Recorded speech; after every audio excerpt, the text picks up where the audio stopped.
This is Kid Shriner, the voice of the Green Arrow. This is George Newbern, the voice of Superman. You are listening to the DCAU Review, hosted by Cal and Liam. Streaming at DCAUreview.com and on your favorite podcast app.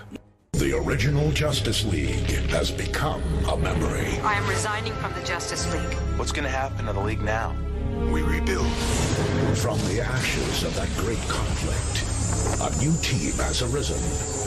A much, much bigger team. Each of you brings something different to the table. Old friends, new heroes. And as usual, plenty of bad guys jumping up to get beat down. Calm down, and I'll let you go. How about you kiss my ass? Watch out, evildoers. There's nowhere to run. Because this year, they're all around you. The League is unlimited. An all-new original series starring every superhero worth cheering for. And then some. Justice League Unlimited. Where am I exactly? Among friends. There's strength in numbers. Welcome, everybody, to episode 276 of the DCAU Review. I am one of your hosts, Cal. With me, my good friend, good brother, the man that runs our social media accounts. It's Liam. Liam, we are turning the calendar page and starting a new month after spending an entire month celebrating writer Len Uly with a month of static episodes that he was responsible for penning.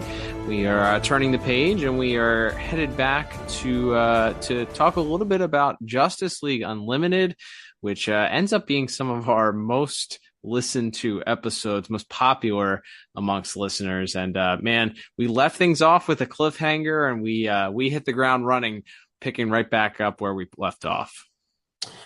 That's right. We ended on something of a cliffhanger last time. We were reviewing Justice League Unlimited, and here we are picking up that thread with the episode entitled Flashpoint. Not the one you're thinking of, though. Not the movie of the same name, not the comic book storyline of the same name, and not the loosely based script for what the Flash movie reportedly was just based on. Also, no, this is its own thing and has very little to do with the Flash at all. He is in the episode, though. But yes, we will get into breaking down this week's episode, which originally aired here in the States on the Cartoon Network on July the 2nd, 2005, meaning we just recently passed the 18-year anniversary of this episode's debut. And before we get into our breakdown of our four categories of plot, animation and visuals, music, and voice acting, we will, of course, get to this week's official Internet Movie Database, the IMDb synopsis for this week's episode, which is brought to you by the Pod Tower. If you're looking for fun and entertaining DC animated themed podcasts, do we have a YouTube channel for you? Head on over right now to youtube.com/thepodtower and subscribe. And you'll not only get the entire Tim Talk catalog, which covers every single episode of the DCAU. You also get a great podcast brought to you by the Watchtower database and the fine folks over there, as they are currently going through the DCAU in air date order. So they are currently reviewing Superman with their Jump on the Batwagon podcast. And then, of course, there's a little podcast called the DCAU Review, which is also on that podcast channel and features its entire catalog as well, all in one convenient space for your listening enjoyment. That's youtube.com/thepodtower. Head over today and subscribe. That's right. So this is the synopsis for Flashpoint, which was written by Dwayne McDuffie, directed by Joaquin Dos Santos, with music by the Dynamic Music Partners, and animation by DR Movie Co. And that synopsis reads as such. Lex Luthor executes his masterstroke to eliminate Project Cadmus and frame the Justice League. I like the use of the term masterstroke. That's going outside there.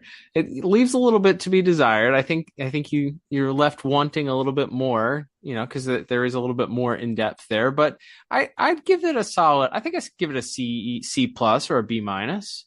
Yeah, it gets the job done. For sure. Yeah, and so as mentioned, we kick things off just right literally where we left it off at the end of the previous episode, Question Authority. Of course, it was Superman and the Huntress had broken into Cadmus headquarters in order to rescue the Question, who was being tortured there following his stealing several classified documents from Cadmus. And they were confronted by none other than Captain Atom, who has defected, so to speak, and joined up with Cadmus. He was called back into service by General Eiling, as we saw in that previous episode. And the fight is on. We'll certainly have more to talk about in visuals with that, but Superman, Captain Atom going toe to toe. Captain Atom using a version of red sun energy or radiation to try to weaken Superman in their fight, while Huntress slowly but surely sort of drags the Question out of the facility. Superman handing her his comlink, and she's able to get outside and call in Jean to teleport her and Question out of danger. While Superman, after a long, brutal fight with Captain Atom, finally defeats him. But as the Cadmus medical staff rushes in to try to aid Captain Atom, Superman won't even allow them to touch him, and he takes him up and insists that he's still part of the Justice League even after this fight. And so from there, we spend a lot of the rest of this episode up at the Watchtower, as we see Question is having a little bit of trouble breathing in his hospital bay, in the med bay, in the Watchtower, and we get a face reveal here. This is we get a big deal. It's like when one of those like AI VTubers puts their face on camera for the first time, but with a weird libertarian right wing superhero. I don't know. I lost the thread there, but it's there.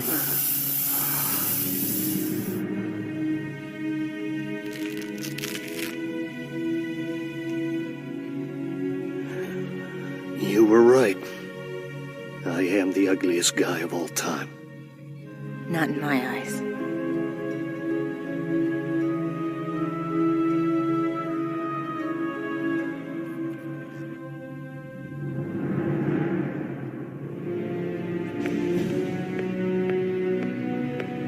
What happened? Cadmus turned him against us. No way.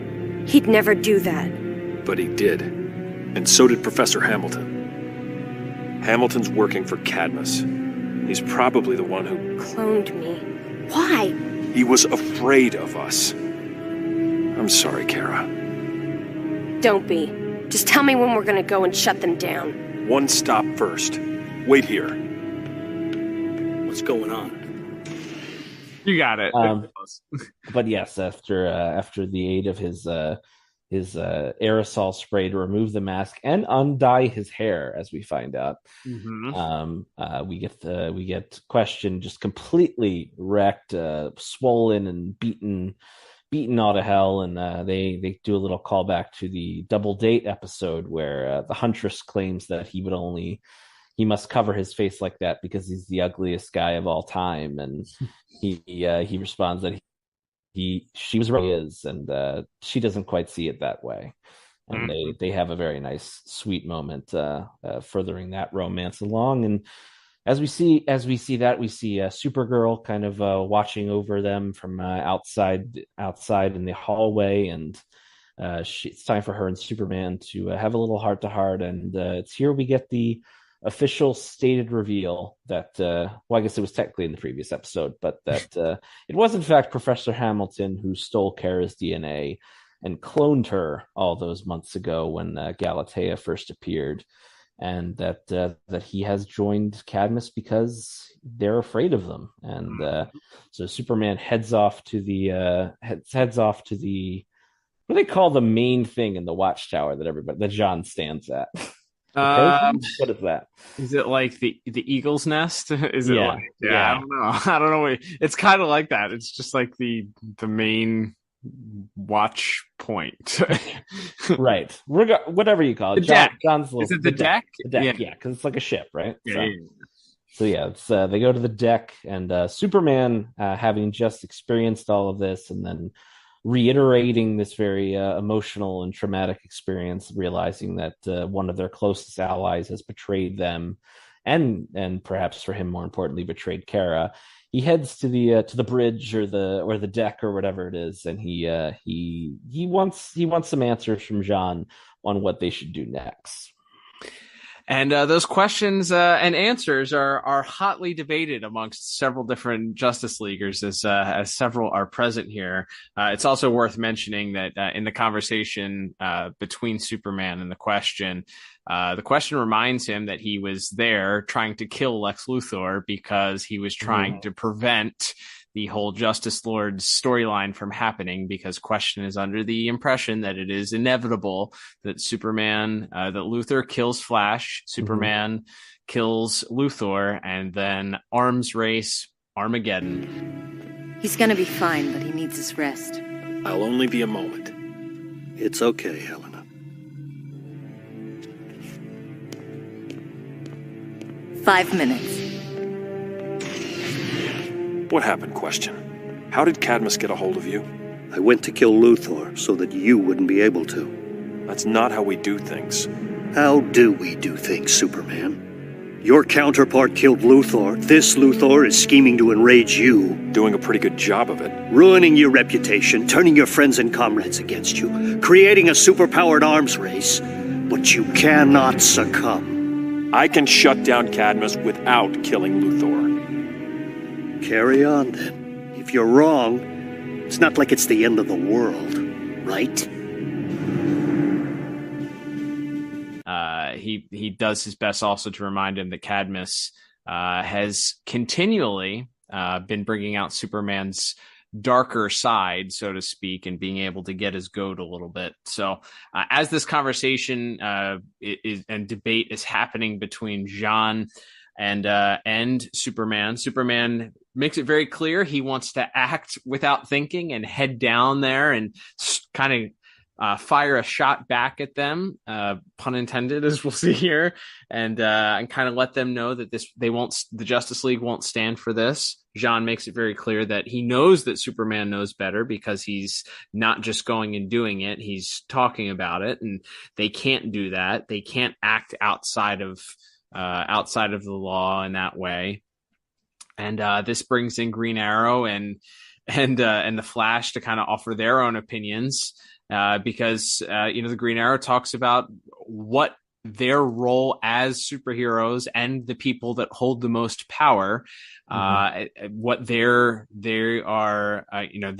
commitment to upholding the law. And he also points out that Cadmus is in fact a legitimate endorsed part of the U.S. government. It may be secretive, but it's not some rogue villainous organization that they can simply stop and because they believe they're doing injustices. It's different because it's a part of the U.S. government. It's endorsed by the government, which has its own crimes that it commits, and there should be checks and balances to hold the government accountable, but it's not their role to do so. And he also points out that as one of the few members of the Justice League that doesn't have superpowers, that they have a right to fear the Justice League. We can't let Cadmus get away with it. No one's saying we should, but we have to keep a cool head. Do you know what they did to me? Look, kid. Hamilton's a piece of garbage, and Luthor's worse. But this isn't the way to stop them. We must also consider the possibility that Cadmus is right to be afraid of us. What? And there is strong evidence of Cadmus having legitimate connections to the government. Maybe to some rogue black ops group. The real government wouldn't get involved in anything like this. Hey, I'm the only guy in the room who doesn't have superpowers, and let me tell you, you guys scare me. What if you do decide to go marching down there, taking care of whoever you think is guilty? Who could stop you? Me? So you want the government to have a bunch of superhuman weapons just to keep us in check? No. I don't know. Yeah. Look, I'm an old lefty. The government must do for people what people can't do for themselves. The people sure can't protect themselves from the likes of us. We're not talking about the government. We're talking about a shadow cabinet that's taken it upon themselves to eliminate us. They came after us. We have to hit them back hard. Grammy Flash always used to say the trouble with an eye for an eye is that everybody ends up blind.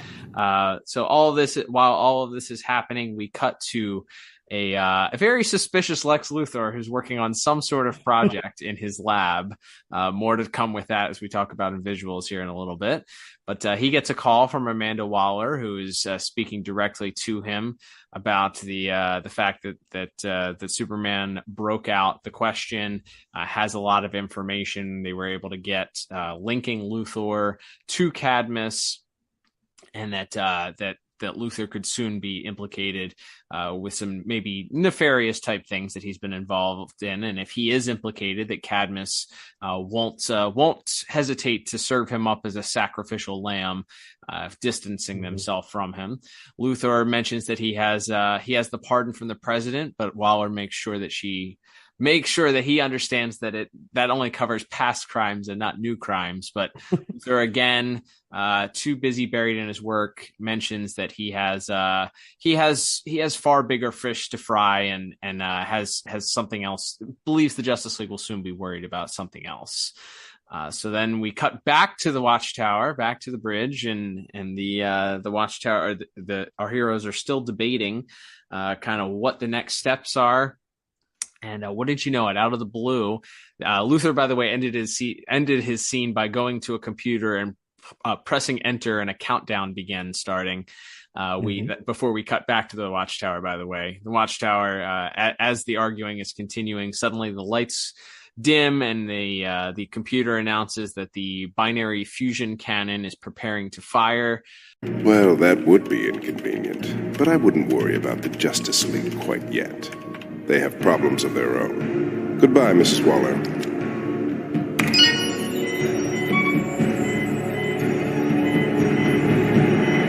I still think we should go down to Cadmus, take them out, and accept any consequences after the... Computer, report. Binary fusion generator initialization sequence in progress. Abort. Unable to comply. System locked. Override. Command Authority 004. System Administrator John Jones recognized. Unable to comply. All hands prepare for binary fusion discharge. This is not a drill.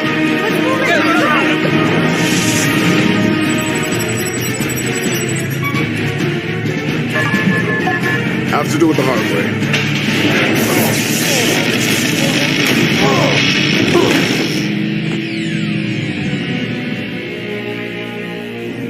Rerouting binary fusion control. Bypassing circuit break.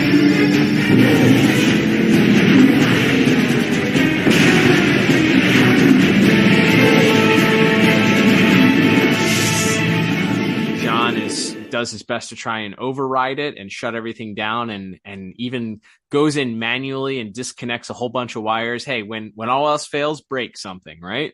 And he tries his best, but I guess the emergency backup powers back on, and the floating space gun known as the Watchtower, or perhaps ripped directly from the headlines, the directed energy weapon, or DEW as some would call it, fires off, and wouldn't you know it, it makes a connected spot right at the Cadmus headquarters, creating a mushroom cloud just outside a major city, and a rather huge crater in the middle of this area.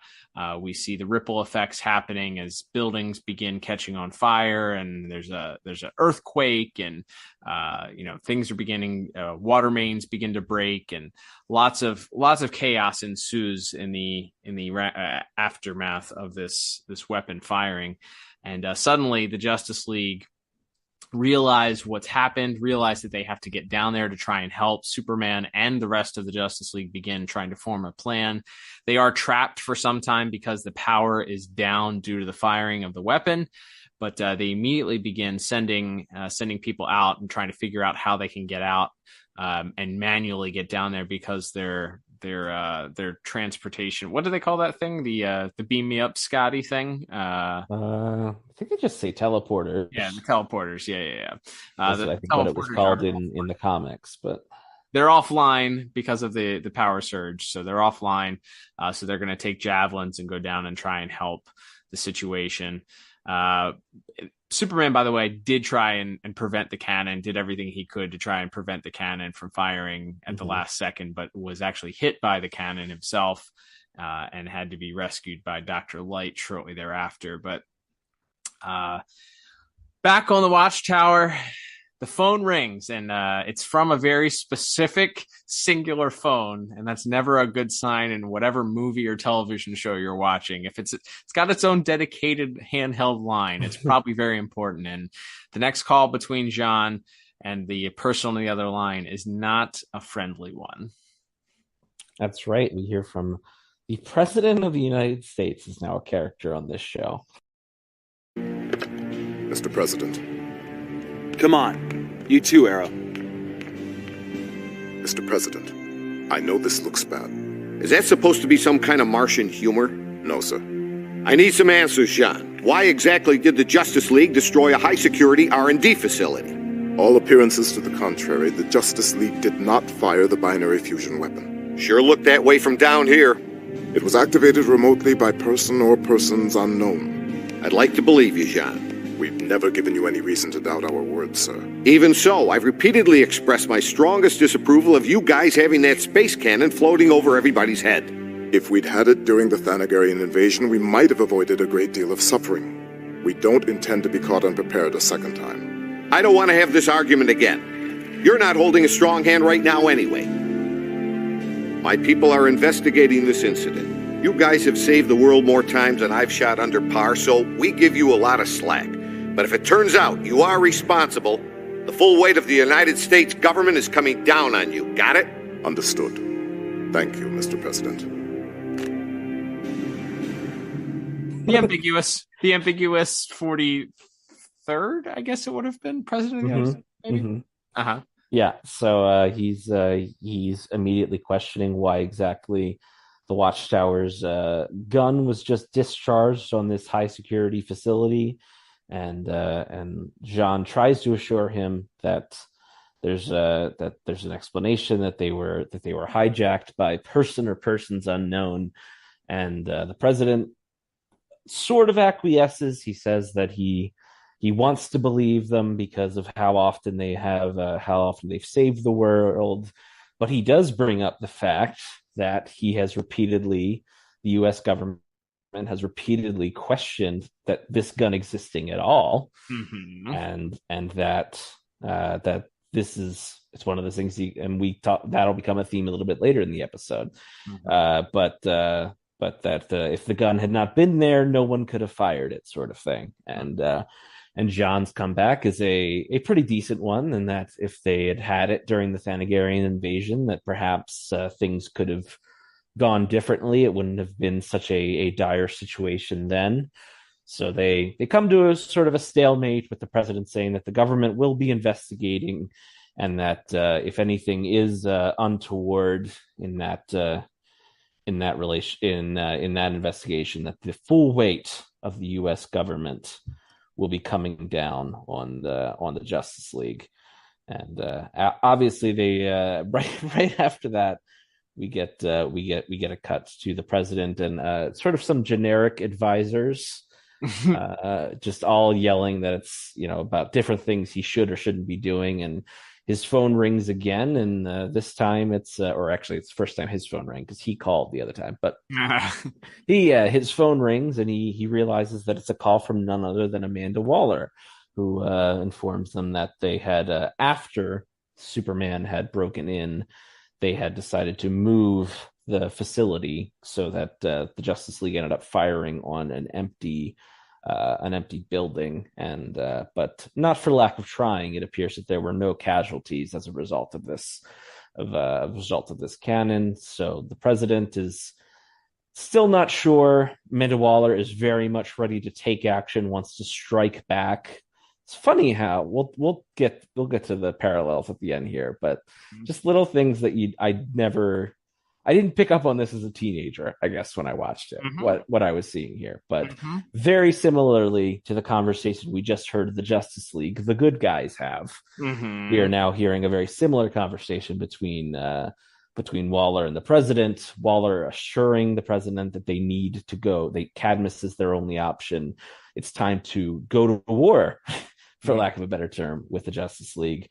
But the president told her to hold off for now, and that he is weighing his options. And in the aftermath, we see Superman still unconscious out in space. Dr. Light, not that one, the female one, brings him back into the Watchtower as the Flash, along with Green Arrow and some others, decide they're going to go down to Earth and help in the disaster relief.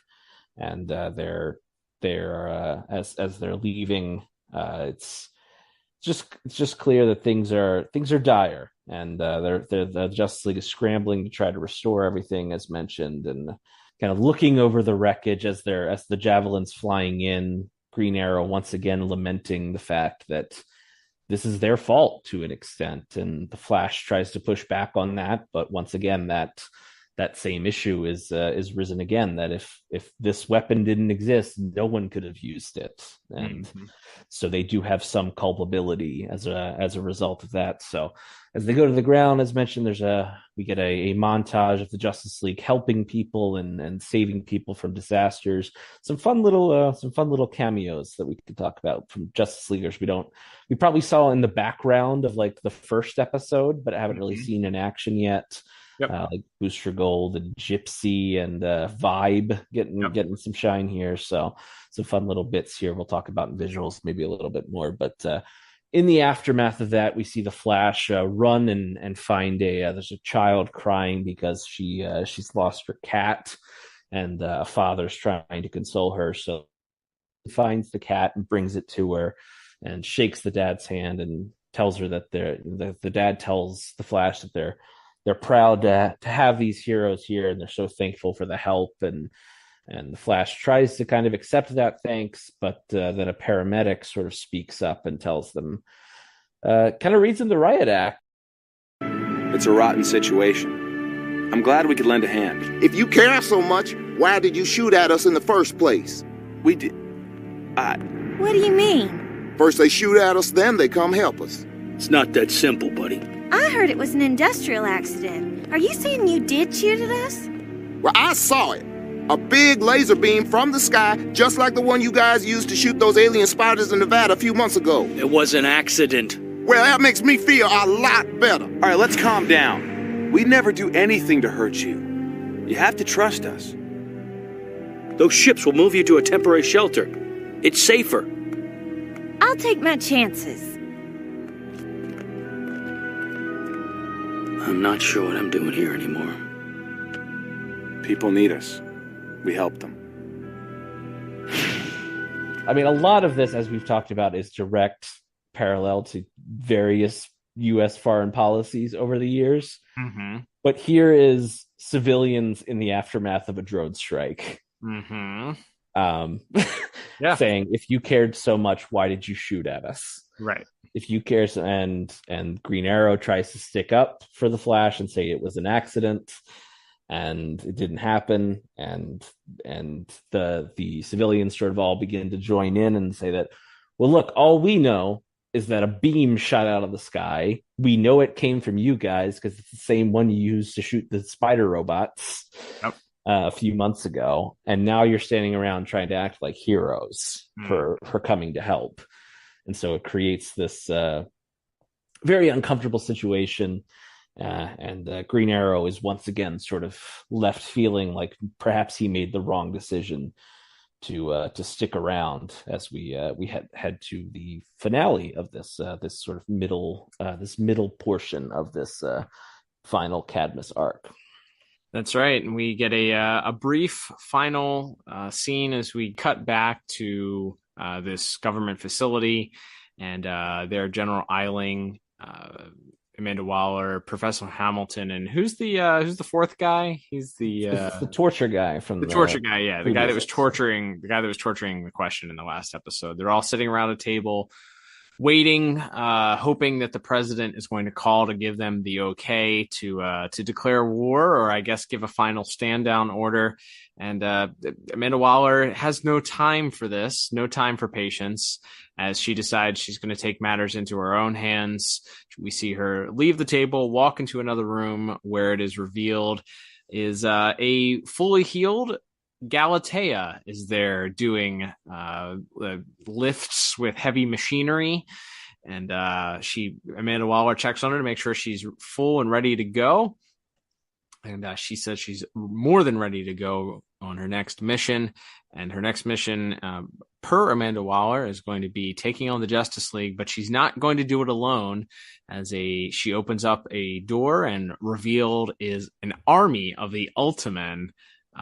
Various different versions of that Super Friends homage from a couple of episodes back, but it's just hundreds of them, hundreds and hundreds and hundreds of these groups of Ultimen ready to go and support Galatea as her soldiers. And that is where this this episode comes to a close, leaving us with another bit of a cliffhanger there. But don't worry, Justice League fans, we'll be back next week with more. So a fun one indeed. Liam, this one sandwiched in. It's interesting kind of following up, I'd say, as we get into our plot scores here. Mm-hmm. Following up, it's been several months since we've reviewed this. I loved that they had the recap at the beginning, just in case you missed it, mm-hmm. Showing that these episodes really are connected, and it's important and integral to kind of follow along and not miss one of these. But it catches you up real quick. You pick right back up in the middle of this.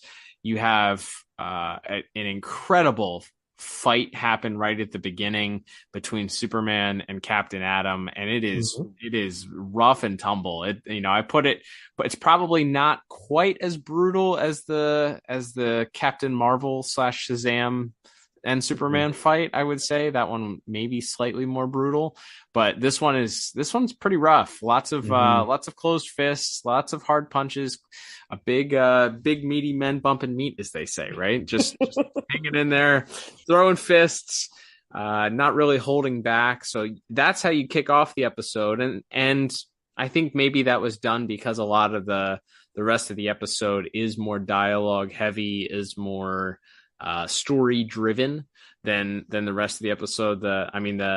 The tension comes from the what's happening with the cannon. Can they shut the cannon down in time?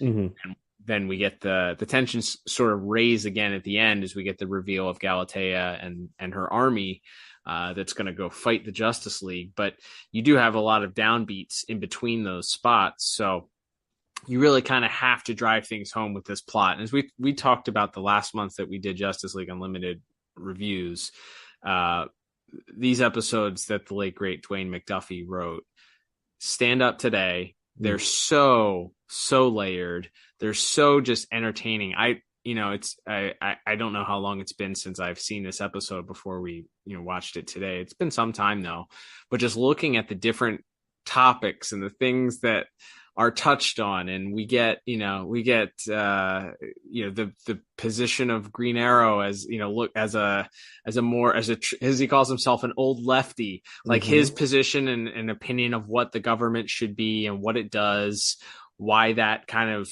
and how that kind of shapes his outlook on things, and why that influences kind of what his advice is to Superman on how to act. You have Jean kind of just kind of coming in from his own standpoint of like, hey, we're heroes. We this isn't what we do. You have the Flash, who points out that Superman is talking more like Batman these days than he is acting like Superman. Which is, if you really look at it, is Superman's the dark, gritty guy in these last couple episodes. Yeah. We pointed out, it's just so layered and so enjoyable to watch. Here I am. I don't know. We said this is 18 years ago. So, as a teenager watching this, you like you said, you don't pick up on all of the intricacies and the little things that the real world application that Mr. McDuffie was clearly alluding to, and that is still relevant today in a lot of ways, in a lot of discussions. So yeah. It's something like that is timeless in so many ways, that still applies today, that you can look at, you can enjoy, that is so layered. Man, I'm kind of speechless on how to how to talk about this. Yeah, I mean it's funny because obviously, as we have alluded to, touched on, this was written during the height of the war on terror, the Bush White House and things like that. But to your point, that's the government's role, U.S. imperialism, government overreach, arms races. These are not exclusive to one era of U.S. or world history, and these are still themes and struggles that we as real people deal with in the real world every day. And so to see that put through a superheroic lens like this is really fascinating. And to have the good guys, and it's also, as we see in that little debate, it's like Green Arrow's point is not unfounded, right? That if there was an evil Justice League that showed up, which there already has been, they are like an evil Justice League already came into this universe once. Who's going to stop them?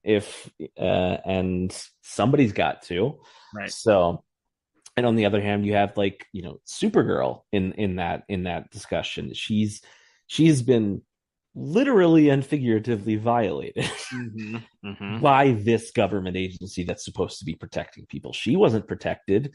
Right. She didn't turn evil. She was trying to save the world for when Superman turned evil, if you remember. Right. Yep. And as a result, her reward was getting her DNA stolen and turned into a clone that tried to kill her. Like that's not her fault. Like none of that was her fault, but now she's been made a victim of this. And so she's not wrong to stand up and go, wait, so you want these guys to be in charge of world defense? These guys that, backbite and lie and cheat and all of these things. Like there's so many layers to this that feel, and these characters feel like real people having a conversation. Yeah. Like, yes, they're all wearing spandex and have, bright primary colors on, but they just feel like real people discussing a real issue. It just happens to be, in that world, it's less about, drone strikes and military interventionism, and it's more about, superheroes and space lasers. Right. Which, as you said, even that's not that far out. Yeah. So it's just like the way that this is crafted is fascinating. And then as we talked about during the recap, the parallel of how Superman is talking to Jean and how Waller is talking to the president, and they're both saying, we don't have time to think. We don't have time to do this the right way. We got to act now. They're the enemy. We've got to stop them right now. They came at us. We got to hit them back hard. I want to say that's like a direct line that either like Donald Rumsfeld or Colin, someone said that in the Bush White House. Like that's directly ripped from the headlines dialogue said by Superman. Yep. Like it's very powerful, and to see that played off of each other, where the lines are very blurred and there isn't necessarily a black and white, a simple answer to this question. Absolutely. Is great. And I think that creates a story, and it does, by the end, we know because we've seen the show before. And because it's, at the end of the day, it is a superhero show for kids. Like, we know at the end of the day, Superman's not going to turn bad and murder the president. Right. But within this story, it allows you, even now coming back to it as an adult, and probably even more so in some ways, as we've just been discussing, to really get just invested in that conflict in a way that it's just fabulous. Like it's just amazing the way that this was crafted, and the way that, like, I just keep coming back to like I said, the scene where they're all arguing in the watchtower, and nobody's wrong there. Right. Yeah. And you go back to the Doomsday Sanction, where Superman's like, all right, job well done, we did it, gang, and Batman is furious at him for we passed judgment, we sent someone to prison without we passed judgment without anyone else having to say so. Like, we are dangerous, they're right to be scared of us, right? Like this continuation. And I know there was some talk, which maybe we can talk later in the month when we get to those episodes, of maybe extending this storyline further beyond this season. And I think the idea was a lot of the non-superpowered characters were maybe going to break off and start their own team, like an Outsiders or something. So I'll be interested to see if it feels like those threads are going back for this rewatch, seeing if those threads are resolved in a way that makes sense, or if it feels more like they were dropped because they decided not to go that direction. But as it stands, this as like a middle piece, considering it's picking up one cliffhanger and then leaves us on another, it's still so compelling. Like, that 22 minutes, you talk about like maximizing your time. And still giving you some pretty compelling visuals and a big knockdown drag out superhero fight to start the episode. Like, this is amazing. Like, the pacing of this is tremendous.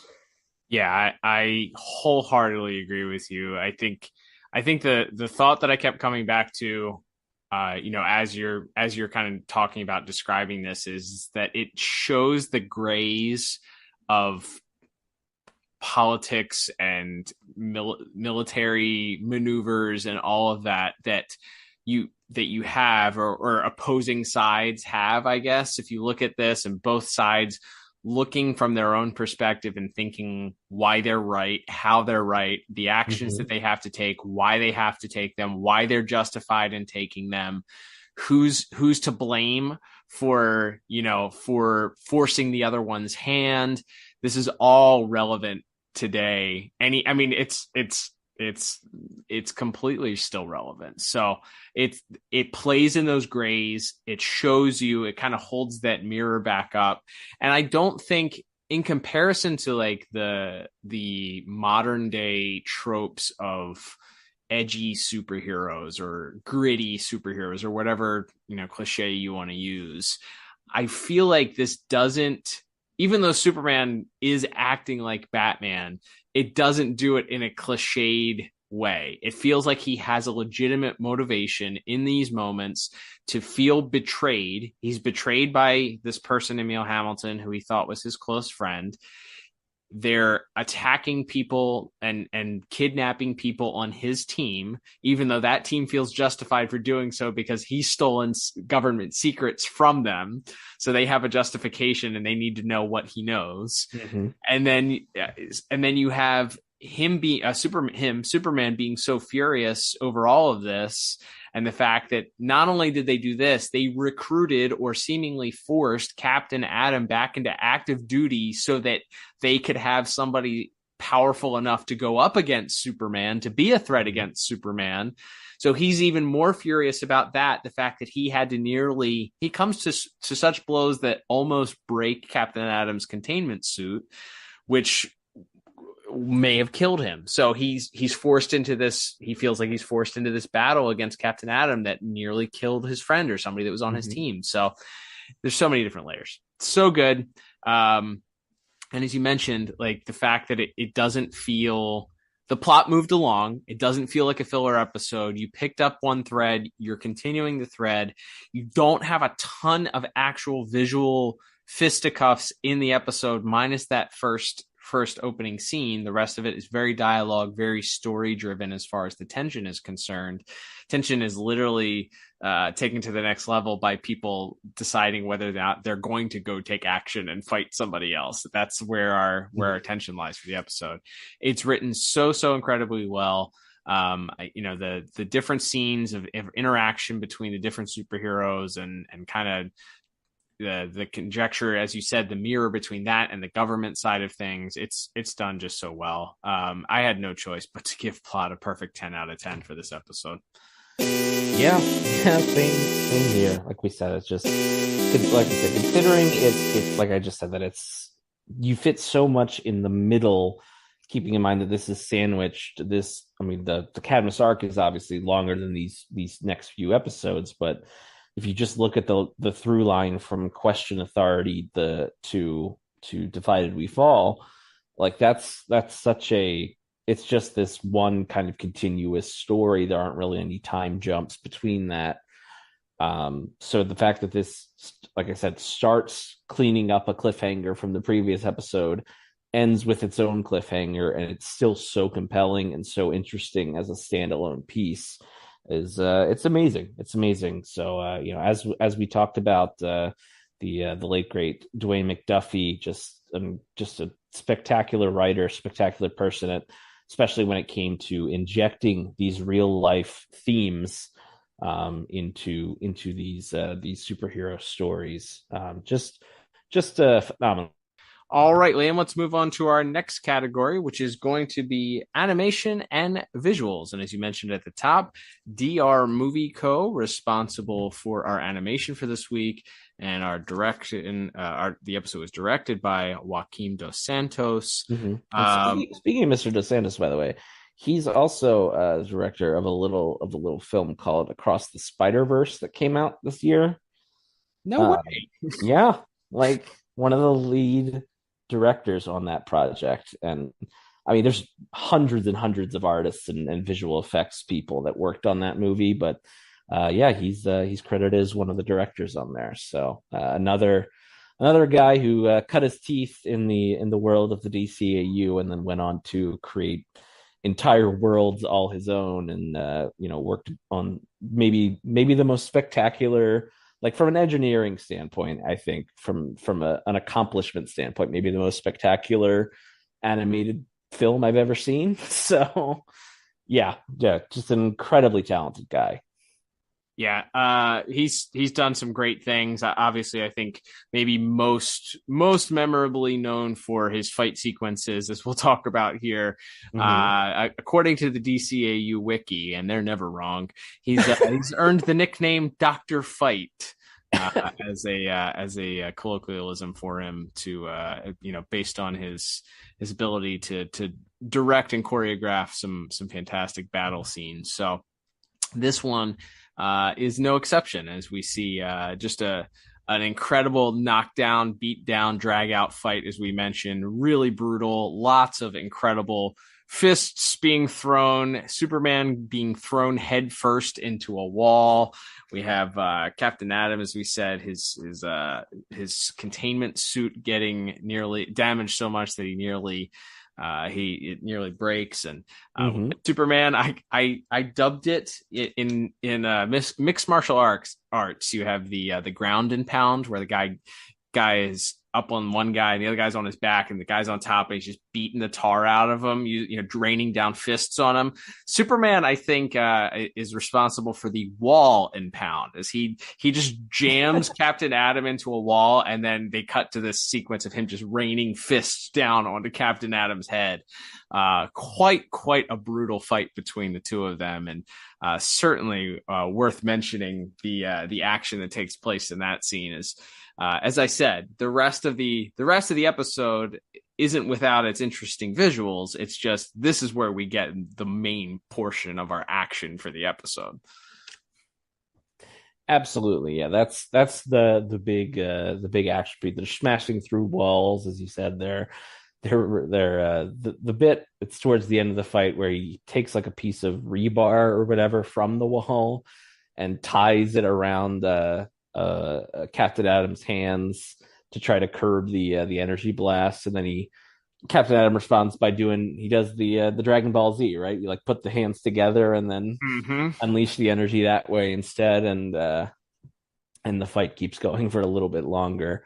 Yeah, the physical damage, considering maybe not as strict as the old Fox Kids days, but there's still rules about blood and such. So the lacerations and marks all over Captain Atom's suit is a good way to visualize the tough battle there as well. So yeah, that sequence is great. also takes his mask off, his face is just destroyed. Like, there are broken orbital bones and jaws, and a lot wrong with him. But talk about an MMA fight.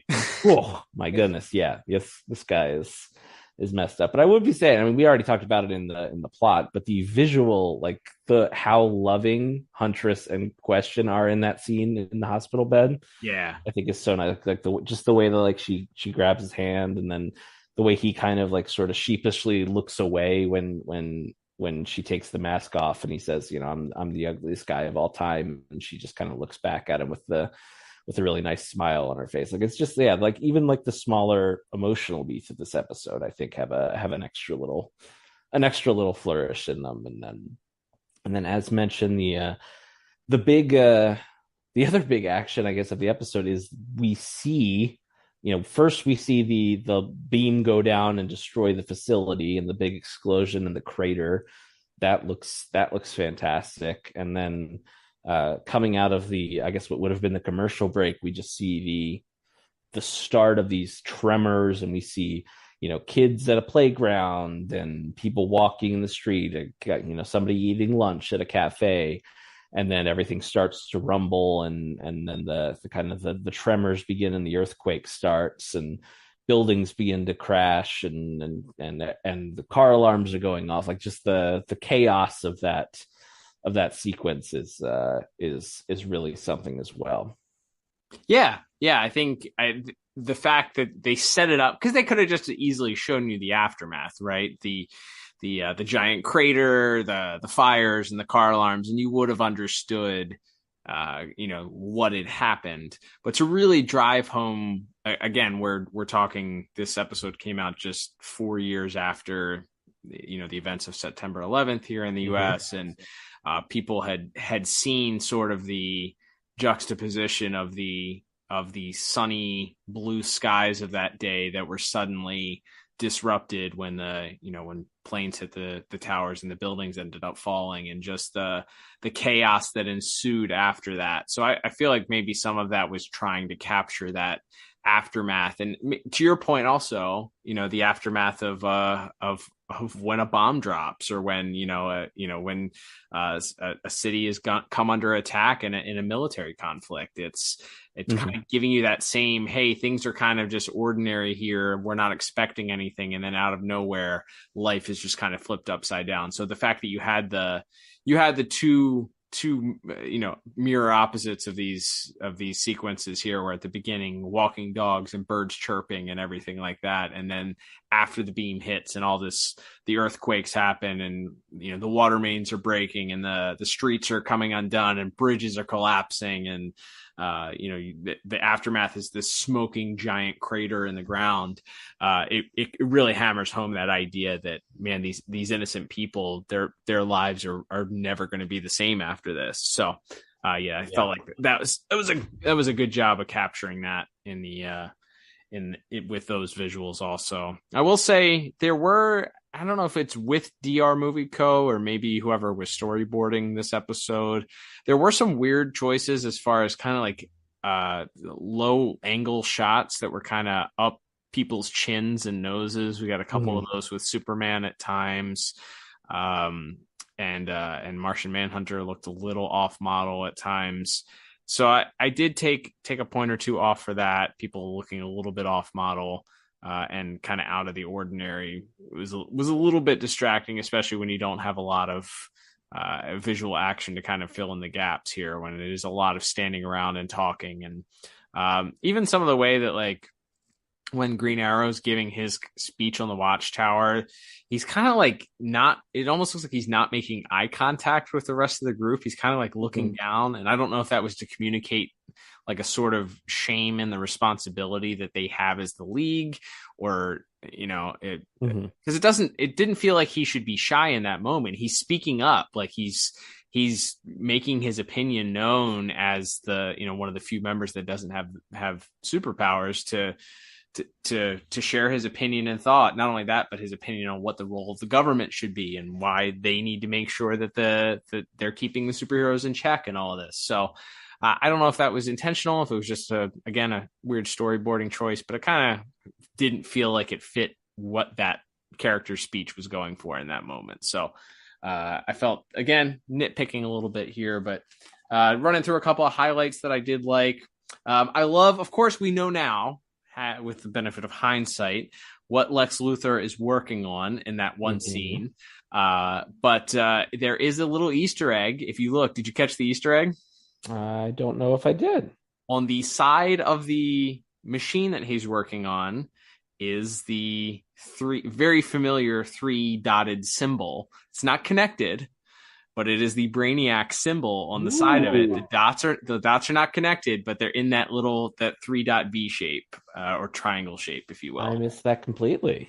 Yeah, it's very subtle. It's there, but you know, I was like, man, is there anything here indicating? Yep, sure is. Right on the side there, kind of hiding in plain sight, is this little 3 dots. So, kind of giving you a little foreshadowing there. You gotta love that.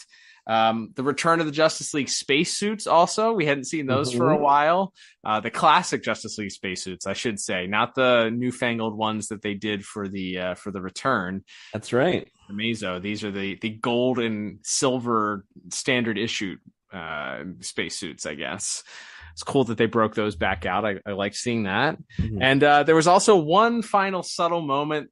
Speaking of little homages and maybe foreshadowing. This one definitely more of an homage, but the reveal of Galatea as she's doing her workouts, lifting up the heavy machinery over her head and doing deadlifts with them. She after she's done her workout and walking along with Amanda Waller, she pulls out a red towel that she drapes over her shoulder, kind of giving her that look of the classic Power Girl red cape that she models. It's just for a second, and it's a kind of a blink and you miss it thing. She doesn't actually wear it like a cape, but it does drape over her shoulder in a way that I was like, I don't think that was on accident. So, yeah. So, you know, I think this is a solid episode, not a lot of action to go off of. I did think some of the points of view and the camera angles were a little bit odd as far as why they went kind of low angle shots on some of the heroes. So I took a couple points off from that, but overall I ended up going with and mainly on the back of that opening fight, I went with a 7 out of 10. What about you? Yeah, I went just 1 point higher for 8 out of 10, just because I think that opening fight and then the scene in with the damage being done to the city, and then, like we said, this sort of homage of some of the lesser known Justice Leaguers out there saving lives, I thought was pretty spectacular. And then even some of the smaller moments, like, you know, it's kind of a theme, as we'll see in next week's episode as well, that Galatea maybe. Her bark's a little bigger than her bite. She's sort of in a fake it till you make it mode, and like she's trying to show off how powerful she is, and so she's lifting this gigantic weight machine with one arm. But then if you look, you just see her arm shaking just a little bit. Like it's just like one or two. It just twitches a little bit before she drops it, and it's just I don't just showing off that she likes to show off. She wants everyone to think she's in control, but maybe there's a little bit of a few cracks in the armor, so to speak. So I liked that. There's, like I said, a lot of small visual things that I think add up here to a pretty strong score from both of us. There you go. Do we run down the full list of who was the extras there that didn't get? Let's do it. Yes. So we have not non-voiced appearances in this episode from Vixen, Vibe, Steel, Rocket Red, the Ray, Nemesis, Gypsy, Elongated Man, Dr. Light, Dove, Booster Gold, and the Atom. There you go. A nice list of background fillers there. Some people that had former speaking parts, but didn't quite. I mean, this is the vibe. I mean, this is pre the Flash show. This is Vibes. Like, this was his biggest mainstream moment here, outside of like the Justice League Detroit comics of the later 90s. Like, they let him do something too. He was like picking up pieces of the bridge or something. So yeah, that the fact that it wasn't just like them standing around, all of them are actually kind of moving and they get to kind of feature some of their powers is kind of cool. And Elongated Man making himself a slide for people to slide down where the firefighters are waiting was neat. Was a neat touch. And yeah, we see Booster flying in and out of buildings. I'm not familiar with Gypsy. She's not really a character that's been around in our lifetimes, I feel. I think she might have also been on the Justice League Detroit, which like followed the international run in the 90s. But like I guess she can walk through walls because she does it in this episode. Yeah, it's a cool effect. According to the DCAU wiki, she never exhibited that power in the comics, so they may have just made up the power for the show. Sure. But I can neither confirm nor deny that. So any huge fans of this character whose name may or may not be canceled, I'm not sure. I've heard that recently. I don't think that's the term for. I don't think it's politically correct these days to refer to a particular group of people that way. But I think correct. I think this character's name is this. So we're just gonna stick with that. Correct. Please don't cancel us. Factually stating. That's right. The character's name, not endorsement. That's correct. All right, Liam, let's move on to our next category, which is going to be music, which is, of course, provided by the Dynamic Music Partners for this week. And hey, there were actually some pretty interesting notes that I had taken here for music, but I will see if any of them overlap with anything that you had written down. What did you have? I think the biggest part I had was as we just finished talking about that sequence where the Justice Leaguers are helping with the disaster relief. That sequence, there's sort of a montage. There's really not any dialogue, and there's really not even much in the way of sound effects. So it's pretty much just music, and it's everyone. It's very solemn as we're watching. Booster Gold go through a building and pick people up and take them down, and the people, like I said, sliding down Elongated Man and Vibe and Gypsy and Rocket Red and whoever else we see kind of just flying around. It's very somber, it's very solemn. We see the Flash running around as well, but they just kind of let the music and the visual language speak for it. There's not any dialogue, so I thought the music accompanying these, as you said, very much invoking real life disasters that had recently faced the world. The music adds a ton to that scene, I thought. Yeah, I'm with you on that. And even right before that, when the direct energy weapon, or as some may call it, or the watchtower, as the weapon fires, there's just kind of this haunting music that plays that has this chorus or choral undertone of it, with these voices that kind of feed into the haunting, oh my goodness, what just happened? What type of destruction? Did the Justice League just murder all of these government agents? Or did the Watchtower just murder all of these government agents? It kind of builds that tension in that. And then again, the somber note of them kind of trying to help the cleanup as they're going around. Yeah, those kind of play off each other very, very well, because it really brings the tone of this, there are no winners in war, yeah. I guess. So I did enjoy that. I think the fight scene, of course, between Superman and Captain Atom, you have some good standard fight music that's happening there, some good fare. It is more of the synthesizer, and we've moved past live music. It's more of the synthesizers, but doing what they can to certainly to accentuate the action that you're seeing on the screen. I like when the Question and the Huntress are talking. They're sort of, I don't know if it's a Question theme, but it is a musical piece that I associated with previous appearances of the Question. So I'll just call it the Question theme. It does play in sort of a somber, sad note as they're kind of sitting there, and Superman or as they're having this conversation before Superman walks in, this romantic moment, and especially he drops the line of being the most ugly person alive, and she says, "Not in my eyes," and then it kind of plays that somber theme before Superman comes in. And then I think the last musical note that I had that really I felt added an exclamation point to the scene was the Galatea. The crescendo of the Galatea and Waller walking into and revealing the Ultramen army, as you kind of get this haunting theme that plays as you realize that, oh, this is going up another level here, as not only is the U.S. government going to take a step here to declare war on the Justice League, but they're not just sending this one superpowered individual. They have an army of drones to go after with them. So it kind of the cliffhanger, you have these spotlights coming down visually on the different groups of the Ultramen, and then fade to black here really brings that tension, gives you the cliffhanger feel. Let's get on to the next episode type of idea here. Oh no, I can't wait for next week. Like giving you that feel. So I thought the music was pretty strong for this week. I think it played in the right notes and where it needed to be quiet and somber. It was when it needed to add a little bit more tension. It did. So for all those reasons, I ended up giving it a 8 out of 10. What about you? Yeah, I went just 1 point lower at 7 out of 10. But I still think it's really strong.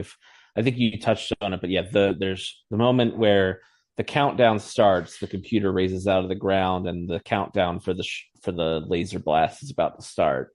And Jean's trying to fight it, and finally tries to override it. It doesn't work, so he pulls the wires out, and everything stops. Like there's no sound for a second, and there's almost like an exhale. And then it's rerouting power, and everything boots back up, and the music just rushes back in, and it's like even more frantic and fast tempoed than it was before. And that added a lot to how unnerving that sequence is. And then as the music sort of quickens, then you see Superman realize there's no other way, and dive out and fly out, crashing through the wall of the watchtower to go try to stop it at the last second. That's just really, really, really great example of how the music can just make you can add into that emotion that you're already feeling based on the plot and the visuals and the dialogue.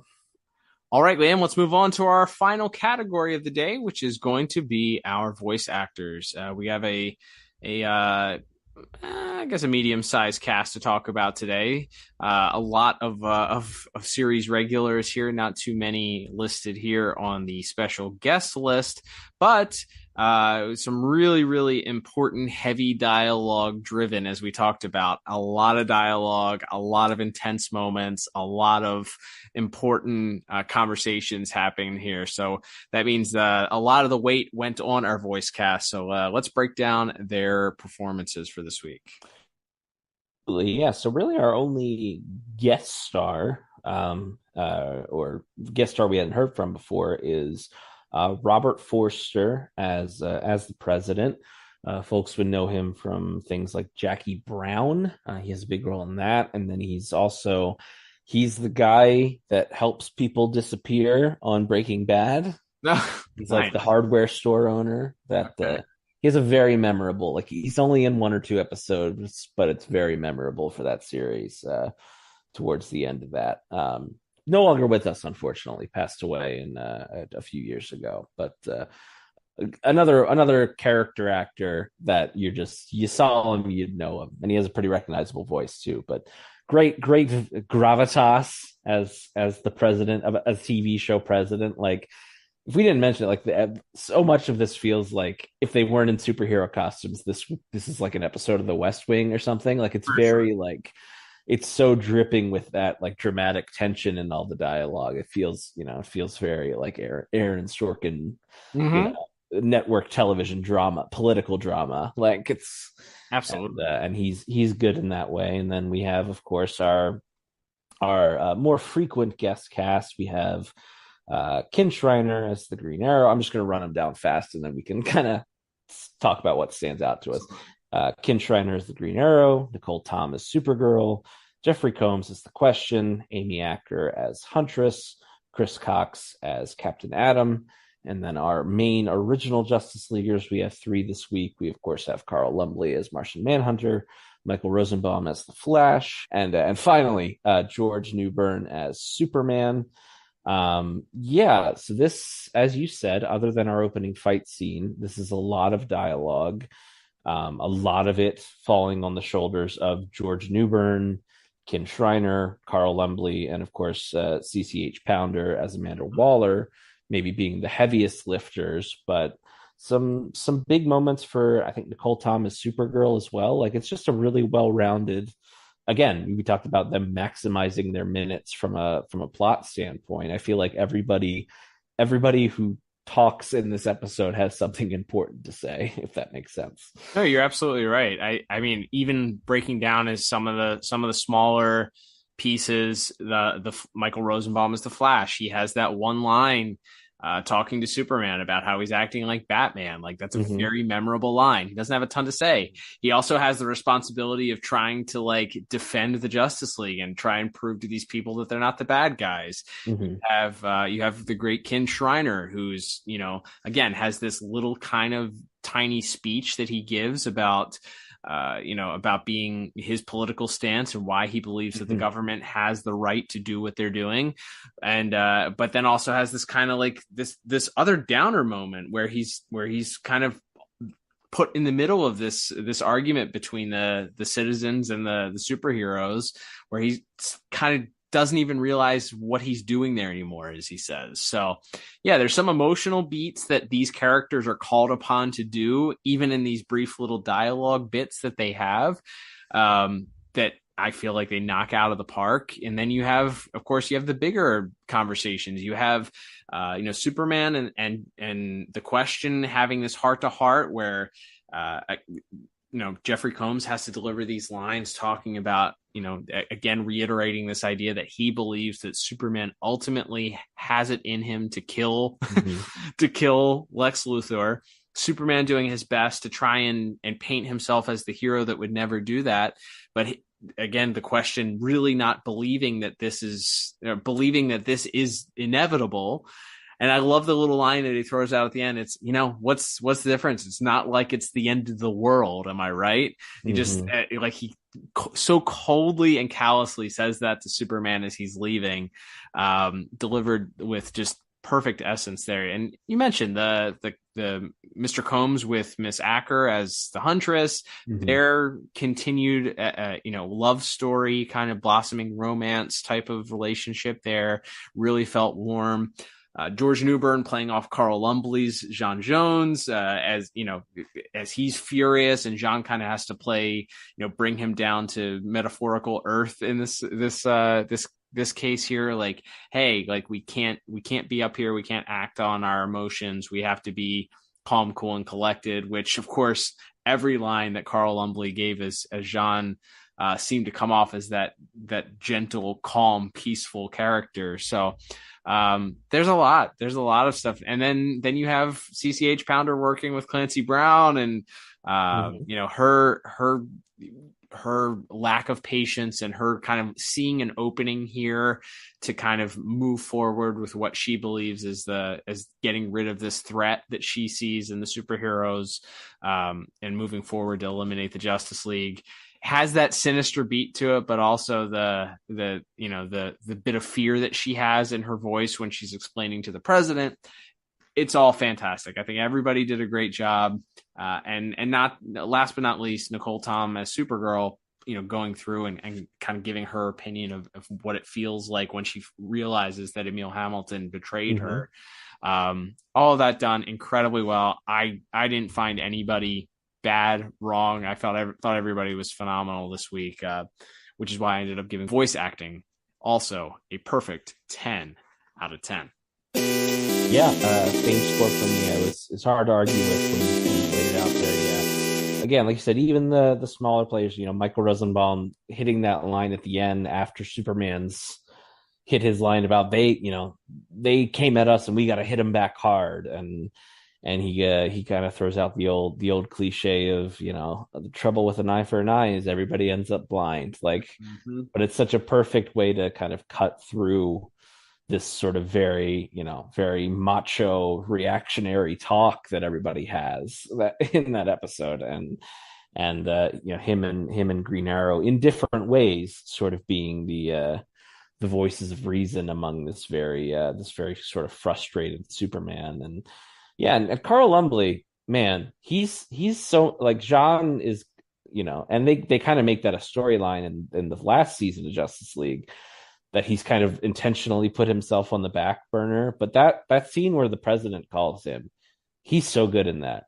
Yeah. Like the way he's so, like, he's contrite and he's calm, and you can tell that this is tough for him, but he's also kind of trying to stand firm and say, if we'd had that gun when the Thanagarians invaded, we could have saved so many more lives and all this. Like he's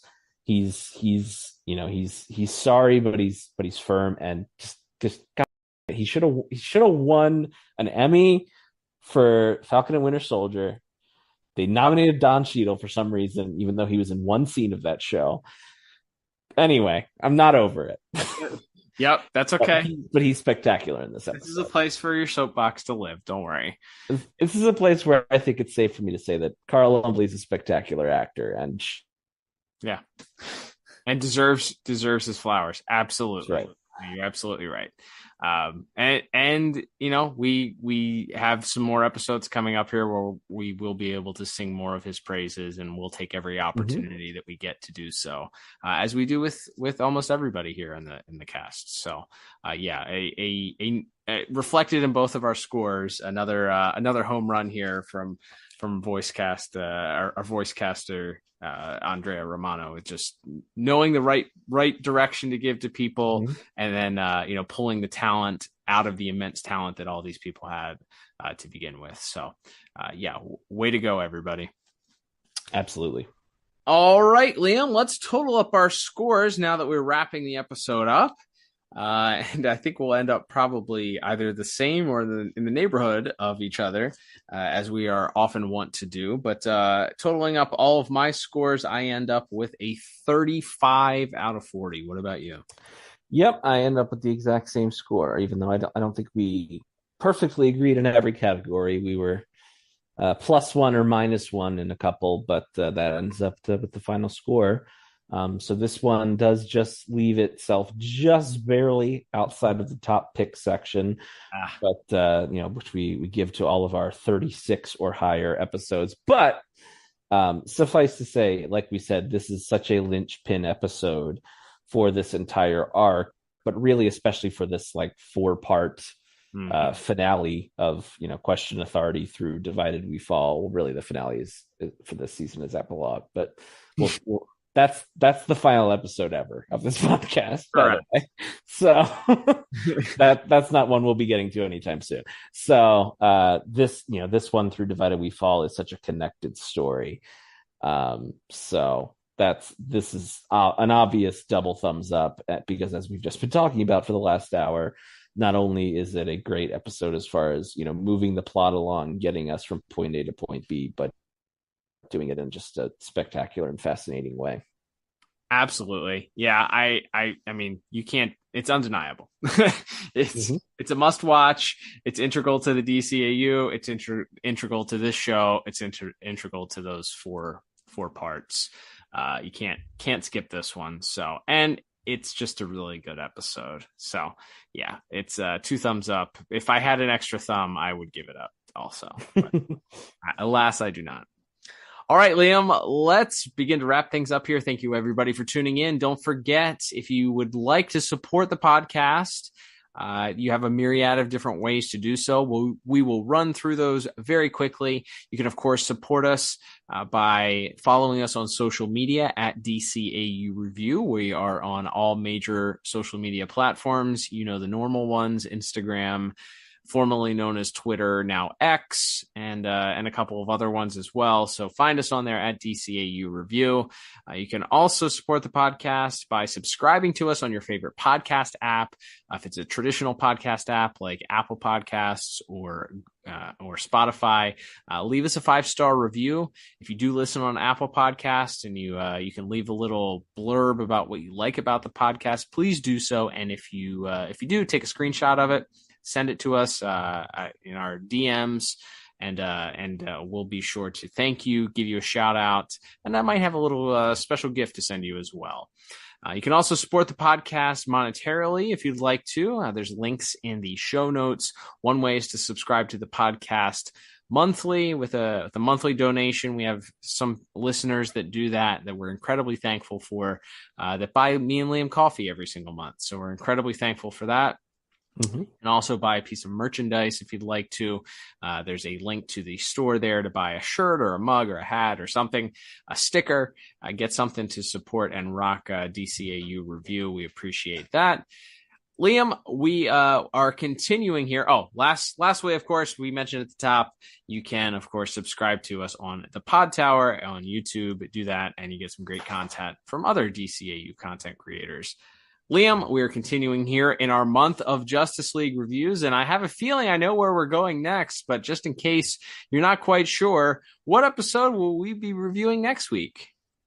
That's right, Cal. And next week we will be picking up directly where this one leaves off, with the episode aptly titled, for a couple of reasons, which we'll chat about next week, Panic in the Sky. It is going to be a good one. You are not going to want to miss it. If you have missed any of our Cadmus story arc podcast thus far, why don't you take the opportunity this week and head back in the archives and check those out. You can search on your favorite podcast app. Just search for JLU, DCAU. You'll find it that way. Catch on up. But until then, I'm Cal. And I'm Liam. And we will talk to you on the next episode of the DCAU Review. Bye-bye.